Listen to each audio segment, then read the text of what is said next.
Allow me to thank you all for coming in today. Zimbabwe Electoral Commission would like to praise the nation in terms of the delimitation exercise. As you are all aware that the Commission, in the beginning of the year, has been doing a stakeholder engagement and raising awareness pertaining to the delimitation exercise, which is going to be done this year, when the last one was done in 2008, according to Section 161 of the Constitution, which says the Zimbabwe Electoral Commission is mandated by law to do these electoral boundaries, which are constituencies, wards, to ensure that as we get into 2023 elections, these are part of the definitions of what define the constituencies and boundaries this election. So because of that, I will start with the inspection of the voters. So you've noted the Commission has made an advert on Monday, media as well as on social media, pertaining the voter inspection centers, which the Commission notified the public. This notice has come after another notice in terms of closure of the voters' roll, which came on the 30th of May, notifying the public that the voters' roll that is going to be used for delimitation purposes was closing on the 30th of May. What it then means, it means that the people that are able to inspect their names are the people that were on the voters' roll by the 30th of May. Anyone else who then registered after the 30th of May, they will not appear on this voter roll that is available for inspection. Any transfers that were done after 30th of May, they will not be effective because they are not valid according to the notice that the Commission has made. So this voters roll inspection is open to those people that had registered to vote or that had effected their transfer as at 30th of May 2022. The Commission will establish 11,107 voter inspection centers. These are traditionally the polling stations or polling areas where they normally go to cast their vote. So the Commission has established these 11,107. They've been published in the media. They're also available on our website as well as social media to ensure that the public is aware of their physical locations. These inspection centers will be manned by 2 officers who are going to be assisting the public, who are going to physically come to these inspection centers, check their names, check their voter registration details, their polling stations, etc., etc. I also want to raise it to you that we've got composite centers.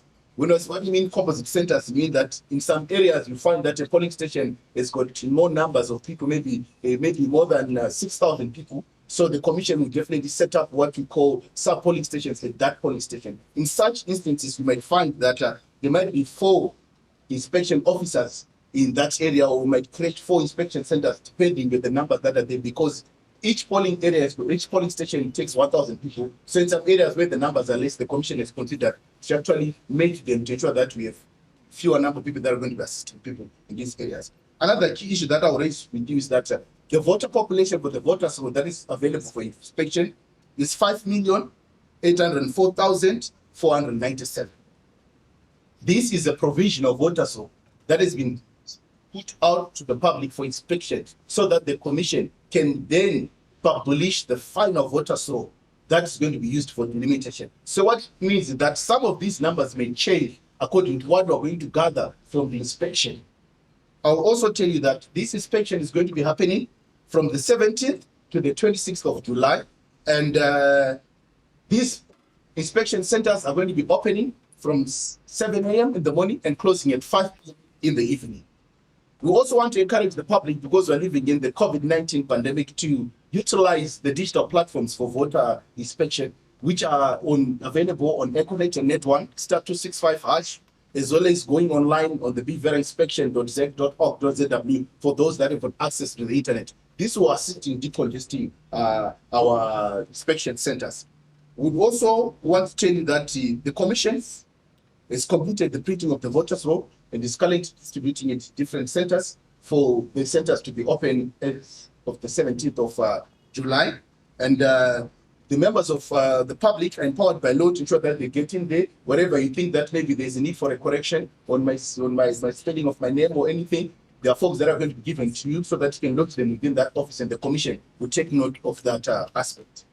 The second issue we're talking about is the accreditation of observers for this. As you are aware that as a Commission, we always do our work in a transparent manner to ensure that everyone is able to supervise or maybe to just observe what we do as a Commission. We have actually put out a notice for the media and other different stakeholders for accreditation to observe the inspection of the voters' roll.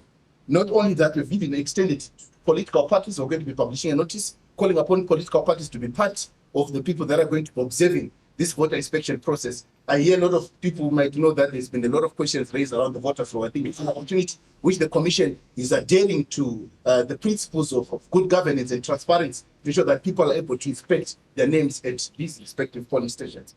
I'll also update the media and the public that the Commission has been conducting trainings.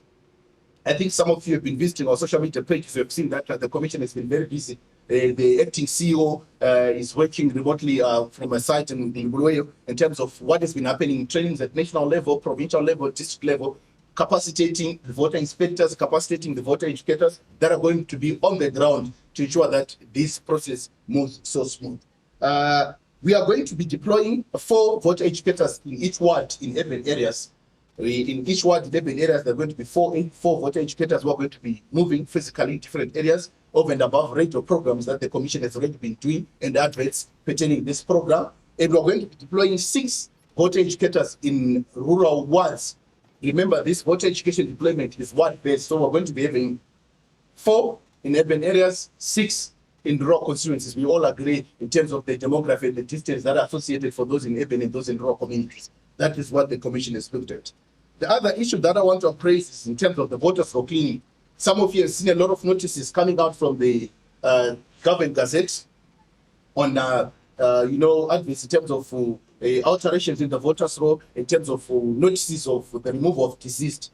The Commission has been doing that because we continue to clean the voters' roll as it is a fluid document that continues to change. So I want to tell you that the voters' roll alterations that we've gazetted so far and that have been effected as from the as of the 23rd of June 2022 is a total of 186,220 errors that have been gazetted. The majority of the errors includes maybe a full stop where there's no full stop, there's an omission maybe in terms of the name of the chief in that area, maybe there's a spell error that is so obvious. These are some of the issues that the Commission has been really making alterations in the voters' roll in compliance with Section 35 of the Electoral Act, which compels the Commission to inform the public to ensure that there's transparency in this process. And also in the notices that you have seen, you can actually agree that the people that had names on these notices, the Commission made it clear that they're able to go and lodge an objection or to the correction that the Commission is doing at any of our ZiFM Electoral Commission offices within a period of 7 days. And I think this has been moving on very well. From the 22nd of November 2021 up to date, the Commission has also gazetted a total of 96,284 deceased voters that have been removed from the voters' roll. 96,284 that has been removed from the voters' roll. The public must also expect more because these lists continue to come in every day. Remember, the voters' roll is not linked to our spirits, so in terms of knowing exactly who is passed away when there's not, might not be really in real time. So notices will continue to come. And we want to advise the public that they're able to get the Government Gazette from these sites. In Harare, you're able to get the CISO House, that's 195 Jason Moyo. In Bulawayo, you can get it in Chaka Center, shop number 3 along 5th Street. In Gweru, MIFP, in Kawazi Center, which is office number 34 in along 7th Street. And then in Mashingo, you can get it at state number 7150B in Brabant Street. Then Mutare, number 2, Robert Mugabe Street, or approach those that print the Government Gazette. Then I'll just appraise the House in terms of the roadmap on delimitation. So far, we've already started the accreditation of for inspection. It's already an ongoing process, which the Commission is doing. The printing of the voters' roll has been completed, and we're looking at the distribution to different sites. Accreditation for the delimitation, we've actually advertised today. We look at also the delimitation field work. As you all aware that the actual delimitation, these are some of what we call pre-delimitation activities. The actual delimitation will commence soon after the tabling of the census report before Parliament. And when that comes in, that's when now our technocrats and our other technicians are able to then sit down and formulate the correct things. And also after the finalization of the voters' roll for delimitation purposes. Then we also include issues around the report writing, where the Commission is going to be coming up with a report. And this report is going to be submitted as a preliminary report to the state president, and then the state president will present it to parliament with their deliberations and issues raised and concerns. Is you're also aware that maybe the delimitation might be also affecting people that are in parliament. They might raise issues which they want the commission to look at. They're at liberty to refer them back to the commission. Then the commission will look into them and do due consideration to that, and then submit the final report. However, the final say on this delimitation report lies with the commission. And then comes in the gazetting of the delimited boundaries by the state president. Lastly, I'll talk about the budget. The budget that has been set aside for delimitation is a total of US 83 million, which has been budgeted for the delimitation exercise, with 45 million being for voter inspection. As you know, that 11,107 centers cost associated with that. It's not something that is easy. And then we also have 38 million for the delimitation exercise. The budget will cater for the printing of the voters roll, hiring of vehicles, stakeholder engagement that have been happening, that will continue to happen, material acquisition, voter education material, advertising, publicity, the personal welfare, etc. This is what the budget will cater for, and we want to appreciate and thank Treasury for its commitment and support to the electoral processes in this country.